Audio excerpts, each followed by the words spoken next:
नमस्कार दोस्तों, मैं रोहन मिश्रा एक बार फिर से आपका बहुत बहुत स्वागत करता हूं अपने YouTube channel SSS institute of education में। उम्मीद करते हैं आप सभी स्वस्थ होंगे और आपकी तैयारी भी अच्छी चल रही होगी। तो आज हम ईएमआरएफ के प्रैक्टिस सेट नंबर 4 सॉल्व करने जा रहे हैं। तो धैर्य बनाकर पूरा वीडियो को अंत तक देखिएगा, तो मजा आने वाला है। ठीक है भाई, चैलेंजिंग क्वेश्चन है, अपनी ईमानदारी सबको सॉल्व करना है, ये ध्यान दीजिएगा। ऑप्शन आप बाद में देखिएगा, ठीक है, लेकिन आप स्वयं से एक बार खुद को रियलाइज करिएगा क्या मुझे ये सच में आ रहा है या नहीं। आपकी प्रिपरेशन, क्योंकि आपको अपनी प्रिपरेशन जज करनी है।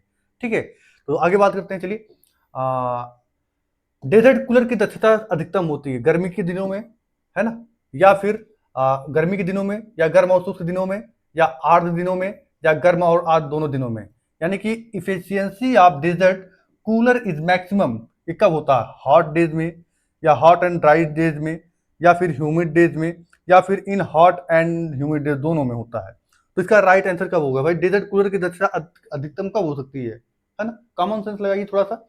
ये हो सकता है भाई गर्मी और शुष्क, यानी कि गर्म और शुष्क दिनों में, यानी हॉट एंड ड्राई डेज में। ठीक है, option number B is the right answer. B is the right answer. ठीक है भैया, ये देखिए। चलिए आगे बात करते हैं। नेक्स्ट क्वेश्चन क्या कहता है? सही कथन है, सत्य कथन भाई चूज करना है। पिघलने की प्रक्रिया के विपरीत पिघलने की प्रक्रिया को हिमीकरण कहा जाता है। ये क्या मतलब है भाई? कोई मतलब नहीं है। वाष्पीकरण की प्रक्रिया के विपरीत संघनन कहा जाता है, ये सही बात।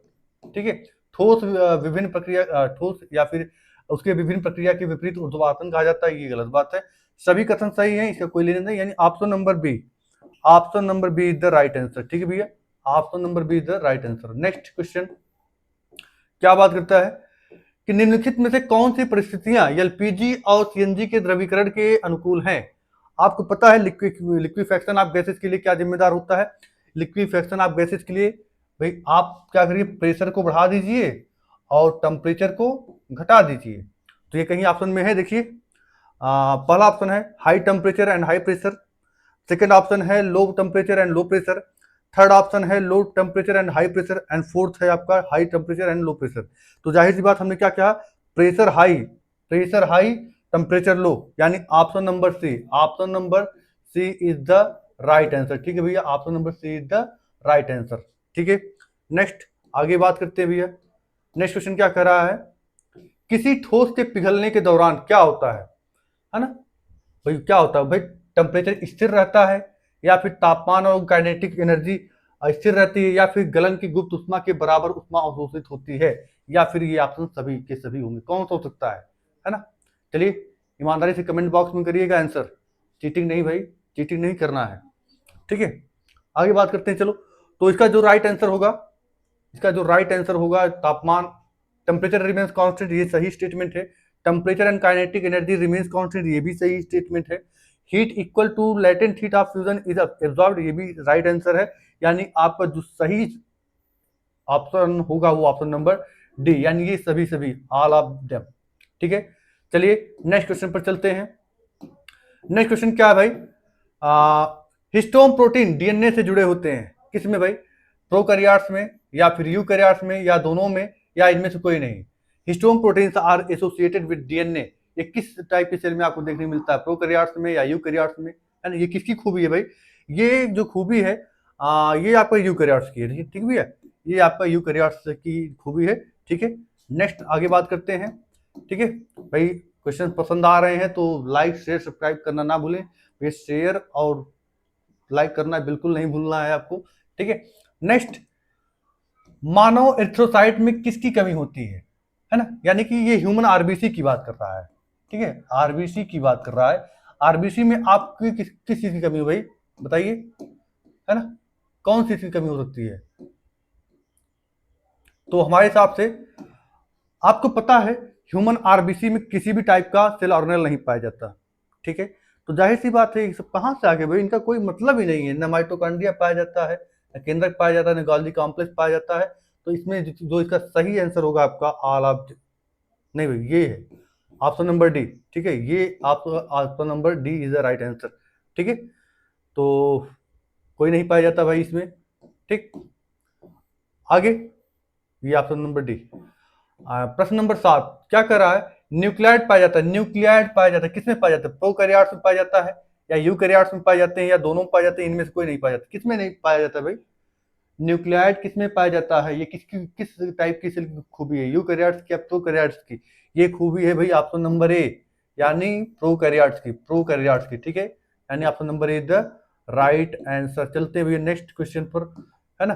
नेक्स्ट क्वेश्चन हमारा क्या है, हाँ ये इंग्लिश में, मंदता एक राशि है, रिटार्डेशन, चलिए भाई, है ना, रिटार्डेशन कैसी राशि है, स्केलर है या वेक्टर है या डिराइव्ड है या फिर लिनियर है, कौन सी है? हाँ, तो हमें पता है ना, रिटार्डेशन एक वेक्टर क्वांटिटी है, option number B is the right answer, B is the right answer, ठीक है। नेक्स्ट क्वेश्चन क्या है, उन भौतिक राशियों के नाम बताइए जिन्हें विस्थापन परिवर्तन के दर के रूप में परिभाषित किया जाता है। In English, name the physical quantities which is defined as the rate of change of displacement. तो चलिए, ये तो भाई चाहे विस्थापन परिवर्तन के दर के रूप में किसको परिभाषित किया जाता है, ये आपका वेलोसिटी होता है भाई, ये आपका वेलोसिटी, यानी option number A is the right answer. चलिए नेक्स्ट आगे बात करते हैं। फिर क्या करा कि हाँ, ऑप्शन नंबर 10, ऋणात्मक त्वरण का अर्थ है कि कोई वस्तु गति कर रही है ना। ऋणात्मक त्वरण का मतलब ये है कि कोई वस्तु गति कर रही है, इसका मतलब ये है कि भाई वहां पर उसकी स्पीड घटती है, यहां पर उसकी स्पीड घटती है, यानी कि decreasing speed. Option number B is the right answer, ठीक है। नेक्स्ट क्वेश्चन आगे बात करते भाई, ठीक।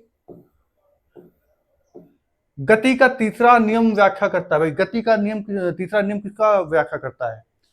क्रिया और प्रतिक्रिया बल, किसी वस्तु का जड़त्व, किसी वस्तु द्वारा लगाया गया बल। तो भाई जाहिर सी बात हमको पता है ये एक्शन एंड रिएक्शन का रूल होता है, ठीक है, एक्शन रिएक्शन, ये तो आपका इनर्शिया ऑफ ऑब्जेक्ट, ये तो आपका फर्स्ट लॉ हो जाता है, ठीक है। तो आपका ऑप्शन नंबर ए, आपका आंसर कौन सा होगा? Option number is the right answer, ठीक है। नेक्स्ट आगे बात करते हैं भाई, नेक्स्ट क्वेश्चन कौन सा है? जड़त्व है, जड़त्व क्या है भाई? पदार्थ का एक गुण है, हाँ इसको ऐसे ही देख लेते भाई, ये पदार्थ का गुण है या बल का एक प्रकार है या किसी वस्तु की गति है या इनमें से कोई नहीं। तो हम सभी जानते हैं इनर्शिया क्या है, इनर्शिया एक क्या, किसी पदार्थ का एक गुण होता है, प्रॉपर्टी है, ठीक है। ये क्या है, किसी एक बार अंग्रेजी में भी देख लेते भाई, क्या है? इनर्शिया इज, हाँ inertia is a property of matter, या फिर बी ऑप्शन है a type of force, C option है the speed of an object, D option है नन ऑफ दिस। तो इसका सही आंसर क्या होगा भाई? It is a property of matter, है ना, ये क्या है, एक मैटर का प्रॉपर्टी होती है, ठीक है। नेक्स्ट, जो अपने गति का विरोध करती है। चलिए आगे बात करते हैं, इनमें से कौन सा तत्व उदात्त नहीं है? उदात्त, ये कौन सा टर्म वर्ड है भाई? हाँ, one of these is not Sublime, ये देखिए ठीक भाई, ये देखो उदात्त, हाँ ऐसी ऐसी हिंदी अगर आ जाएगी भाई तो फिर तो दिक्कत हो जाएगी। चलिए, one of these is not Sublime, इसमें से कौन सा भाई सबलाइम नहीं है, यानी कि इसमें से किसके साथ सब्लिमेशन नहीं होता। सबलाइम उसे बोला जाता है जो सब्लिमेट हो जाता है, ठीक है। तो एंथ्रासीन नहीं है, या फिर अमोनियम क्लोराइड नहीं है, या कपूर नहीं है, या अमोनियम सल्फेट, कौन सा सबलाइम नहीं है भाई? है ना, एंथ्रासीन भी होता है सबलाइम, अमोनियम क्लोराइड भी होता है सबलाइम, कैम्फर भी होता है Sublime, but ammonium chloride, sorry ammonium sulphate, ये आपका सबलाइम नहीं होता है, ठीक है भैया, यानी कि option number D, option number D is the right answer, ठीक है भाई। आगे बात करते हैं, हाँ ये क्या कह रहा भाई, पतंगे और कुछ अन्य कीट उन्हीं कपड़ों पर आक्रमण करके उन्हें नुकसान पहुंचाते हैं, इनसे बचाव के लिए किन पदार्थों का उपयोग किया जाता है? अच्छा क्वेश्चन है भाई, है ना। चलिए आगे बात करते हैं, क्या कर रहा है कि एंथ्रासीन का यूज किया जाता है, या कपूर का यूज किया जाता है, या नेफ्थलीन का यूज किया जाता है, या फिर अमोनियम डाइसल्फाइड का यूज किया जाता है? क्या हो सकता है? कमेंट बॉक्स में आंसर जरूर मेंशन करिएगा, ठीक है। इसका जो आंसर होगा वो आपका option number C, option number C is the right answer, ठीक है। नेक्स्ट आगे बात करते हैं, ये देखिए इंग्लिश में भी वही है भाई, है ना, moths and some other insects attack the woolen cloths and damage them, which substances are used for save them? कौन सा भाई? ये नेफ्थलीन का यूज किया जाता है, option number C. Next question हमारा क्या बात करता है, वाष्पीकरण को प्रभावित करने वाले कौन से कारक हैं, ठीक है, यानी कि आप ये कह सकते हैं कि कौन कौन से फैक्टर ऐसे हैं जो इवेपोरेशन रेट को अफेक्ट करते हैं, उनको प्रभावित करते हैं। तो क्या हो सकता है भाई? इसका कुछ आंसर बताएं या रहने दें? चलिए इसको हम, इसका आंसर हम भाई नहीं बताएंगे, और इसका आंसर आप कमेंट बॉक्स में मेंशन करिएगा, ठीक है। चलिए तो मिलते हैं नेक्स्ट वीडियो में। उम्मीद करते हैं आपको वीडियो पसंद आया होगा। पसंद आया हो तो लाइक शेयर सब्सक्राइब करना ना भूलें। मिलते हैं नेक्स्ट वीडियो में। बहुत बहुत धन्यवाद आपका।